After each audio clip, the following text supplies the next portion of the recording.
क्या पश्चिम बंगाल की विधानसभा चुनाव से पहले ममता बनर्जी की गिरफ्तारी होगी? ममता बनर्जी को लेकर आज ये सवाल क्यों उठ रहे हैं? इसके पीछे के कारण क्या है?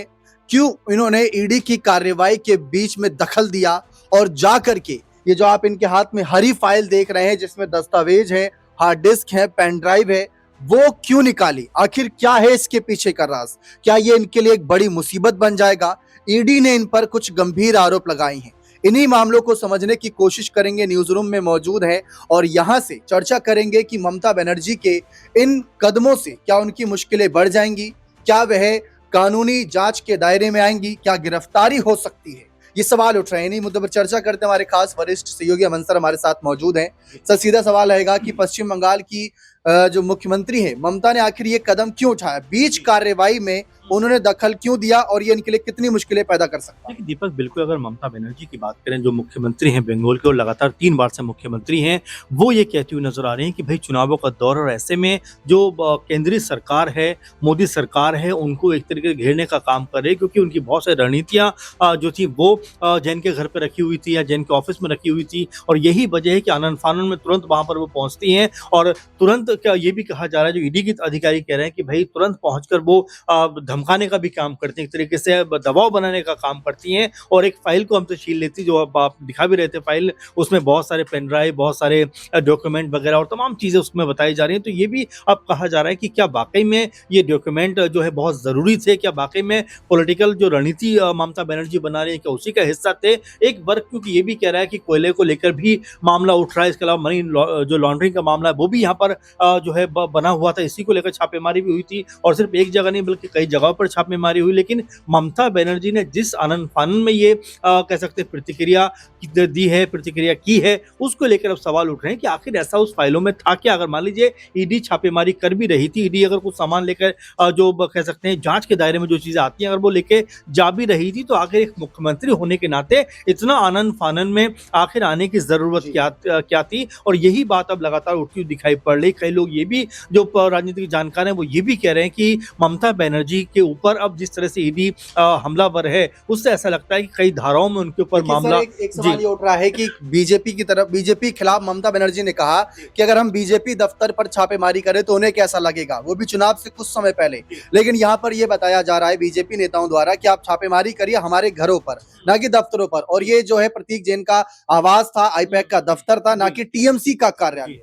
देखिए बिल्कुल, और ये दूसरी बात भी उठ के सामने आ रही है कि आखिर ममता बनर्जी ने इतनी कह सकते हैं जल्दबाजी में तुरंत ये एक्शन क्यों किया होगा, ये अब सवालों के घेरे में आ रहा है कि भाई चलिए अगर, क्योंकि आप देखते हैं देश भर में ईडी जो है वो तमाम तरह की छापेमारी करती है, तमाम तरह के लोगों से पूछताछ करती है, जो भी उसके मन में शक और शुबा होता है उसको लेकर लोगों के पास जाती है, छापेमारी करती है। लेकिन जिस तरह की प्रतिक्रिया ममता बनर्जी की तरफ से सामने आई, उसने हर किसी को हैरान कर दिया कि भाई ऐसा आखिर उस पेन ड्राइव में क्या था, उस फाइल में ऐसा क्या है जिसको लेकर ममता बनर्जी वहां से आई और लेकर चली गई। तो ये तमाम जो चीजें वो जांच के दायरे में आने वाली है। लेकिन ये कह देना कि भाई बीजेपी जो है दबाव बनाने के लिए सब कुछ कर रही है, अगर ऐसा होता तो वाकई आपको जांच करने में क्या बुराई थी? लेकिन जिस तरह से अब ये सवाल रहेगा कि ममता बनर्जी ने जो कदम उठाया, ईडी ने कहा कि वो हाईकोर्ट गई है और ममता बनर्जी के खिलाफ आरोप लगा रही है, गिरफ्तारी की भी कुछ खबरें आ रही हैं, तो कौन सी धाराएं हैं जो ममता पर लगाई जा सकती है? मैं बात करूं दीपक, तो कई सारी धाराओं का जिक्र इसमें हो रहा है, 186 का, 353 का, 379,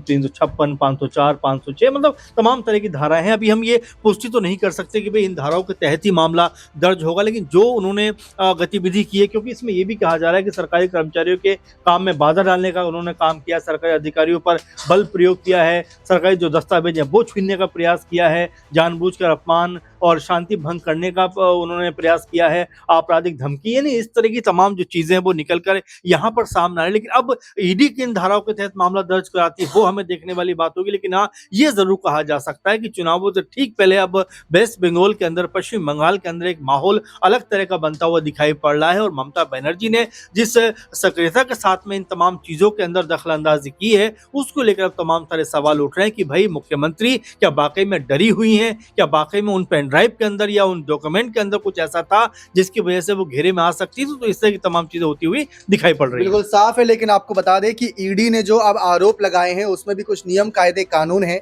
ममता बनर्जी राज्य की मुख्यमंत्री, इस बात को ध्यान में रखा जाएगा। इसके तहत देखा जाए तो ईडी ने ये मामला हाईकोर्ट तक ले गए हैं। हाईकोर्ट में हो सकता है कि जल्द ही सुनवाई हो, लेकिन मैं आपको प्रोसीजर बताऊं तो पहले तो ईडी इस मामले पर जो है कोर्ट तक जाएगी, फिर कोर्ट तय करेगा कि क्या ममता बनर्जी दोषी है या नहीं है। क्योंकि एक राज्य की मुख्यमंत्री भी इसी मुद्दे पर चर्चा करते अपने खास सहयोगी दिनेश सर से कि एक राज्य की मुख्यमंत्री ने यह कदम उठाया। अगर कोई ऐसे ही कोई व्यक्ति होता जो अचानक से जाता और तोड़फोड़ करता या अधिकारियों को डराता धमकाता, फिर कोई चीज ले आता, तो वो अलग नजरिया होता, लेकिन ये एक मुख्यमंत्री के द्वारा उठाया गया कदम था। सर, इस पर क्या कहना चाहेंगे? देखिए दीपक, इस ग्रीन फाइल में क्या है ये तो कार्रवाई होगी तब पता चलेगा कि आखिरकार आनन फानन में क्यों वहां पर पहुंची आईपैक के दफ्तर में ममता बनर्जी, और क्यों इतनी गुस्से से लाल नजर आ रही थी। आखिरकार कौन से वो डॉक्यूमेंट्स थे जिनको सीक्रेट रखना चाह रही थी ममता बनर्जी। लगातार सवाल यही पूछे जा रहे हैं और चर्चा का केंद्र भी यही बने हुए हैं कि आखिरकार इतनी जल्दबाजी ममता बनर्जी ने उस वक्त क्यों दिखाई। पश्चिम बंगाल में विधानसभा का चुनाव है, जाहिर तौर पर विपक्षी नेताओं को इस तरीके की कार्रवाई का सामना करना पड़ सकता है, लेकिन जिस तरीके से इस पूरे मामले पर बवाल हो रहा है, ये पश्चिम बंगाल की राजनीति में आने वाले दिनों में और भी बढ़ता हुआ नजर आएगा। टीएमसी के तमाम नेता, तमाम उनकी सहयोगी सांसद जो हैं, वो इस मुद्दे को लेकर के केंद्र सरकार को घेरती हुई नजर आ रही है। खुद ममता बनर्जी ने केंद्रीय गृह मंत्री अमित शाह को लेकर के बड़ा बयान दिया है, जिसमें उन्होंने उन्हें शरारती प्रवृत्ति का गृह मंत्री भी करार देते हुए कहा है कि अमित शाह के इशारे पर इस तरीके की कार्रवाई हो रही है। पिछले दिनों जिस तरीके से केंद्रीय गृह मंत्री अमित शाह कोलकाता पहुंचे थे, उन्होंने सीधे तौर पर घुसपैठियों को एक बड़ा मुद्दा बताया बंगाल का, और उसी आधार पर उन्होंने भारतीय जनता पार्टी को इस बार सत्ता की चाबी सौंपने का जनता से ऐलान किया, आह्वान किया। आखिरकार क्या ममता बनर्जी इस चुनाव में फंस चुकी हैं? क्योंकि घुसपैठे एक बड़ा मुद्दा पश्चिम बंगाल में भारतीय जनता पार्टी के तमाम नेता बनाते हुए नजर आ रहे हैं। प्रदेश संगठन के नेताओं से लेकर केंद्र संगठन के नेताओं तक लगातार बयानबाजियां सामने आ रही हैं। ममता बनर्जी कहीं ना कहीं सेकुलरिज्म वाले कॉन्सेप्ट के आधार के ऊपर जो तमाम वर्गों का वोट है उसको अपने पक्ष में करने की बात कर रही है। उनकी सांसद जिस तरीके से बयान दे रही है कि हम किसी भी तरीके से नफरत नहीं फैलाएंगे, बल्कि हर किसी का दिल जीतने का काम करेंगे। तो आखिरकार ममता बनर्जी फिर इतनी बौखलाहट में क्यों नजर आ रही है? क्या उन्होंने उस आईपैक के दफ्तर में कोई ऐसे सीक्रेट डॉक्यूमेंट्स रखे हुए थे जो कि ममता बनर्जी की चुनावी रणनीति का हिस्सा हो सकते हैं? और यहाँ पर अधिकारियों ने जिस तरीके से ईडी के जो अधिकारी थे उन्होंने जो यहाँ पूरी प्रोसीजर थी उस दौरान कार्रवाई की, उस पर ममता बनर्जी ने ये कहा कि हमें कोई पूर्व नोटिस नहीं मिला है। यानी कि एक राज्य की मुख्यमंत्री होते हुए उनसे संबंधित किसी दफ्तर में कार्रवाई होती है तो फिर उन्हें नोटिस, उस संबंधित विभाग के अधिकारियों को नोटिस दिया जाना चाहिए।